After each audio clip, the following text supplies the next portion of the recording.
बिस्मिल्लाहिर्रहमानिर्रहीम, अस्सलाम वालेकुम। Welcome to literature with WB। और हमारी एजुकेशनल साइकोलॉजी की सीरीज़ जो है वो स्टार्ट है और जिसका आज है लेक्चर नंबर 4, जिसमें कि आज हम लोग पढ़ने जा रहे हैं method and techniques of educational psychology. और उसके बाद हम लोग देखेंगे major perspective schools of thoughts in educational psychology. तो चलिए आज की वीडियो को शुरू करते हैं। सबसे पहले हम लोग देखते हैं मेथड्स और टेक्निक जो कि एजुकेशनल साइकोलॉजी में यूज़ होती हैं। एजुकेशनल साइकोलॉजी जो है वो दूसरी साइंसेज की तरह साइंटिफिक मेथड्स को यूज़ करते हुए डाटा कलेक्ट करती है किसी भी लर्नर का, लर्निंग प्रोसेस का और एवेल्युएशन का।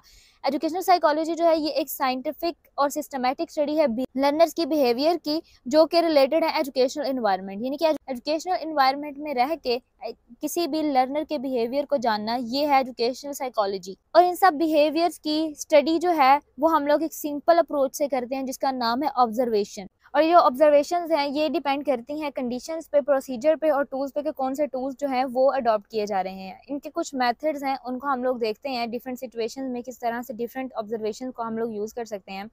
सबसे पहले हमारे पास इंट्रोस्पेक्शन मेथड, ये ओल्डेस्ट मेथड है किसी के भी बिहेवियर को स्टडी करने के लिए। और इसमें जो लर्नर है वो खुद सेल्फ ऑब्जर्वेशन होता है, ठीक है। और इस यानी कि ये खुद अपनी ऑब्जर्वेशन करता है।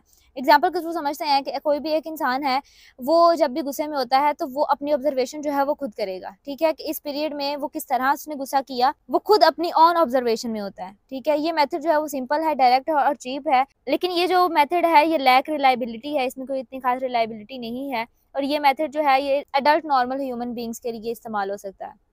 उसके बाद हमारे पास है ऑब्जर्वेशनल मेथड। ये जो है ये एक नेचुरल कंडीशन पे बेस होता है, जो कि किसी भी इंडिविजुअल की जो नेचुरल कंडीशंस हैं उनके अंडर हम लोग किसी भी इंडिविजुअल के बिहेवियर को जान सकते हैं, ठीक है।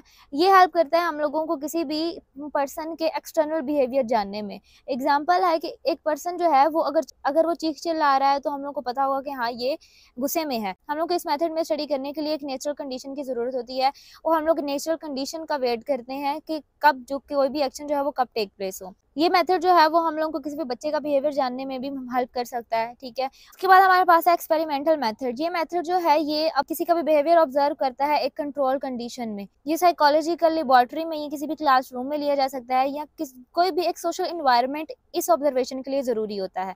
ये किसके अकॉर्डिंग होता है? ये कॉज और इफेक्ट के रिलेशनशिप से जुड़ा होता है, ठीक है। कि अगर पहले कुछ कॉज होगा और उसके बाद उसके इफेक्ट में जो भी उसका बिहेवियर आएगा ये उस वक्त काउंट होगा। ये जो बिहेवियर है ये स्कोप जो है उसका लिमिटेड है और इसमें जो भी ह्यूमन बिहेवियर है वो अनप्रिडिक्टेबल होता है। और ये मेथड जो है वो एक बहुत ज़्यादा कॉस्टली भी होता है और टाइम कंज्यूमिंग भी। उसके बाद हमारे पास है केस हिस्ट्री मेथड। ये मेथड जो है ये क्लिनिकल मेथड होता है जिसमें कि हम लोग बिहेवियर की स्टडी करते हैं। ये मेथड जो है वो यूज़ होता है किसी भी ऐसे इंसान के लिए जिसमें के फिजिकल या मेंटल डिसऑर्डर होते हैं, ठीक है। ये इनकी जो इन्फॉर्मेशन है वो पेरेंट्स से भी कलेक्ट की जा सकती है, फैमिलीज, रेलिवेंट्स, गार्डियन से या फिर नेबर्स या फ्रेंड्स और टीचर्स वगैरह से भी, या रिपोर्ट्स जो हैं वो देखी जा सकती हैं किसी भी इंडिविजुअल के पास्ट की, ठीक है। और ये मेथड जो है वो सिर्फ उस वक्त सक्सेसफुल हो सकता है जब जो क्लिनिकल रिसर्चेस हैं वो जो है वह टेक्निकली एफिशिएंट हों। उसके बाद हम लोग बात करते हैं major perspective schools of thoughts in educational psychology. कोई भी प्रॉब्लम है किसी भी स्कूल में हो रही है या किसी भी ऑर्गेनाइजेशन में हो रही है तो वो एजुकेशनल साइकोलॉजी के थ्रू जो है वो हम लोग सॉल्व कर सकते हैं। उसमें जो भी प्रॉब्लम्स हैं, जो भी इन पे इन्फ्लुएंस आ सकते हैं वो कौन कौन से हो सकते हैं? लर्निंग हो सकता है, लर्निंग बिहेवियर्स हो सकता है, कॉग्निशन हो सकता है, एक्सपीरियंसेस और काफ़ी ज़्यादा दूसरे फैक्टर्स हो सकते हैं। सबसे पहले हम लोग बात करते हैं बिहेवियरल पर्सपेक्टिव। बिहेवियरिज्म जो है इसमें जो टर्म जो है उसको एक्सप्लेन किया जाता है वो स्टिमुलस रिस्पॉन्स रिलेशनशिप। स्टिमुलस क्या होता है? कोई भी एक एक्शन हो रहा है और उसके रिस्पॉन्स में जो होगा ये होगा स्टिमुलस रिस्पॉन्स रिलेशनशिप। इसके कुछ एजम्पशंस हैं वो देखते हैं। सबसे पहले एजम्पशन जो है वो है द एनवायरनमेंट इन्फ्लुएंस बिहेवियर। जो बिहेवियर से उनका ये मानना था कि पीपल्स बिहेवियर जो है वो किसके रिजल्ट में आता है कि जब वो इंटरेक्शन करते हैं एनवायरनमेंट के साथ। उसके बाद learning is described through stimulus and response. Behaviour का जो फोकस था वो था ऑब्जर्वियल इवेंट पे, ये नहीं कि जो भी इंसान की इनर थॉट्स होती हैं, उसकी फीलिंग्स या फिर बिलीव्स होते हैं वो उन पर बात नहीं करते थे। ये जो थे वो एक्सटर्नल व्यूज पे बात करते थे, जो ऑब्जर्वियल इवेंट्स होते थे वो उन पे बात करते थे। उसके बाद learning must involve a behavioural change. Theorist जो थे उनका ये मानना था कि उस वक्त तक लर्निंग जो है वो अकर नहीं हो सकती जब तक किसी भी लर्नर के उसके बिहेवियर में चेंज नहीं आ जाता। उसके बाद animal and human learning is similar ways. जो बिहेवियरिस्ट हैं वो कोई भी एक्सपेरिमेंट के लिए सबसे पहले एनिमल्स को यूज करते थे कि उनका ये मानना था कि जो एनिमल्स हैं वो ह्यूमन लर्निंग को एक्सप्लेन कर सकते हैं, इसीलिए वो कोई भी एक्सपेरिमेंट करने के लिए एनिमल्स का इस्तेमाल करते थे। उसके बाद कोग्निटिव पर्सपेक्टिव है। कोग्निटिव पर्सपेक्टिव जो है इसमें हम लोगों जो है वो आ जाता है, जैसे कि मैंने पिछली वीडियो में भी बताया था कि इसमें हम लोगों की थिंकिंग आ जाती है, रीजनिंग आ जाती है, परसीविंग आ जाती है, रिमेंबर थिंग्स, स्पीक और प्रॉब्लम सॉल्विंग आ जाती है। ये इसके भी जो है इसके जो कॉग्निटिव प्रिंसिपल्स हैं ये किस तरह से डिफर हैं बिहेवियरिस्ट पर्सपेक्टिव से, दो तरह से डिफरेंट हैं। पहली जो है कॉग्निटिव साइकोलॉजी है वो एक्नॉलेज करती है इंटरनल मेंटल स्टेट्स को, जिसको के बिहेवियरिस्ट ने बिल्कुल रिजेक्ट कर दिया था, यानी कि वो उनके थॉट्स और उनके डिजायर, उनके बिलीव्स वगैरह को नहीं देखते थे, लेकिन कॉग्निटिव जो है ये इन्हीं पे बात करती थी। उसके बाद जो सेकंड चेंज है वो क्या है कि ये क्लेम करती हैं कि जो भी मेमोरी स्ट्रक्चर है वो डिटरमाइन करती है कि कोई भी इंफॉर्मेशन किस तरह से परसीव हो रही है, प्रोसीड हो रही है, स्टोर्ड हो रही है, रिटायर्ड हो रही है, किस तरह से फॉरगॉट हो रही है। ठीक है, ये सारी चीजें जो है कॉग्निटिव पर्सपेक्टिव में देखी जाती हैं। उसके बाद हमारे पास डेवलपमेंट पर्सपेक्टिव। डेवलपमेंट की जितनी भी स्टेजेस जो है वो पिछली वीडियो में डिस्कस हुई हैं कि किस तरह से कौन कौन से स्टेजेस होती हैं, उसी में ये सारी चीजें भी आ रहेंगी। उसके बाद द कंस्ट्रक्टिविस्ट अप्रोच।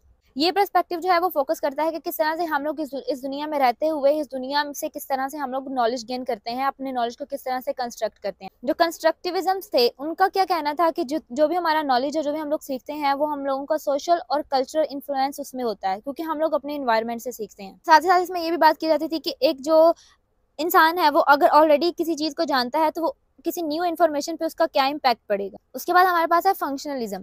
फंक्शनलिज्म जो है ये एक मोस्ट इन्फ्लुएंस थेरी है। फंक्शनलिज्म जैसे कि नाम से ज़ाहिर हो रहा है कि फंक्शन, इसमें हम लोग माइंड के फंक्शन के बारे में देखते हैं कि जो हमारा माइंड है वो किस तरह से फंक्शन करता है। जो साइकोलॉजिकल फंक्शनलिज्म थे इनका क्या कहना था कि किस तरह से जो हमारी थॉट्स हैं हम लोग किस तरह से बगैर कुछ कहे कुछ कर देते हैं। ठीक है, यानी कि इनका ये कहना था कि जो हमारा माइंड है उन्होंने उसको रिजेंबलेंस दी थी कंप्यूटर के साथ, और उन्होंने कहा था कि जो हमारी अंडरस्टैंडिंग है वो किस तरह से प्रोसेस होती हैं, और जो है you need to look at a software, किस तरह से माइंड जो है वो क्या करता है without having an understanding the hardware that include underlying how and why. ठीक है, हाउ एंड वाई की अंडरस्टैंडिंग के बगैर किस तरह से कोई भी माइंड कोई भी एक्शन किस तरह से कर सकता है, ये उसकी थ्योरी थी। उसके बाद साइको एनालिसिस है, ये थ्योरी दी थी सिगमंड फ्राइड ने। इन्होंने इसमें ये एक्सप्लेन किया था कि ह्यूमन बिहेवियर को सबकॉन्शियसनेस माइंड में इन्होंने देखा था ह्यूमन बिहेवियर को। उसके बाद ह्यूमनिस्ट साइकोलॉजी है। ये साइकोलॉजी जो है इसमें इनका ये कहना था कि किस तरह से किसी भी इंडिविजुअल की और उसकी मोटिवेशन जो है वो किस तरह से इन्वॉल्व है। अब्राहम की एक हायरार्की ऑफ नीड्स में ये इस अप्रोच में इन्होंने ये बोला है कि सिस्टम ऑफ नीड्स, यानी कि एक ऐसा सिस्टम जिसमें कि हम लोगों को कई चीज़ों की ज़रूरत होती है, जिसमें कि फूड आ जाती है, लव, सेल्फ एस्टीम आ जाती है, जो कि किसी भी पर्सन का बिहेवियर जो है वो डिटरमाइन करने में हेल्प करती है, और साथ ही साथ ये एक सेल्फ और सेटिस्फेक्शन की तरफ लीड भी करती है, ये सारी नीड्स जो हैं, और जो कि हमारी साइकोलॉजिकल प्रॉब्लम्स को सॉल्व करने में हेल्प करती हैं। तो ये था आज का लेक्चर। होप्स हो कि आपको इसकी समझ आई होगी। अगर वीडियो पसंद हुई हो तो लाइक कर दें, चैनल पर नए तो सब्सक्राइब कर दें। तो इंशाल्लाह मिलते हैं नेक्स्ट वीडियो में, तब तक अपना ख्याल रखिएगा। अल्लाह हाफिज़।